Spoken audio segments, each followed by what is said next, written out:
peux avoir une très bonne volonté, mais lorsque cette volonté ne s'allie pas avec la volonté de Dieu, elle te perdra certainement. Nous avons plusieurs volontés, mais est-ce que nos volontés sont celles de Dieu? Dans la Bible, il existe un homme du nom de Uza qui avait une très bonne volonté aussi. Et la Bible nous raconte qu'il a vu l'arche de Dieu être sur le point de tomber. Donc ne voulant pas que l'arche ne soit déshonorée, c'est une honte. Avec une très bonne volonté alors, Uza va tenter d'empêcher l'arche de tomber. Que c'était une très bonne volonté, mais elle était à l'encontre de la volonté de Dieu. Ce n'était pas la volonté de Dieu. Et Dieu le frappa à mort. Quelquefois, nous avons de très bonnes envies, désirs, volontés, mais qui ne sont pas la volonté de Dieu pour notre vie. Elle ne s'allie pas à la volonté parfaite de Dieu pour notre vie. Et c'est la raison pour laquelle, c'est la raison de nos échecs.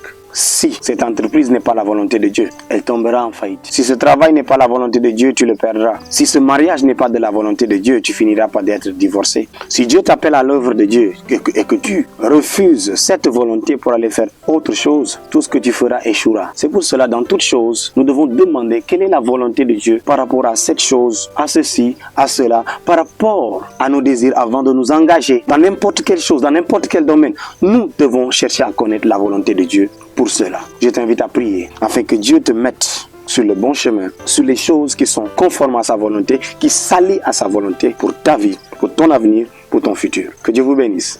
C'était le général.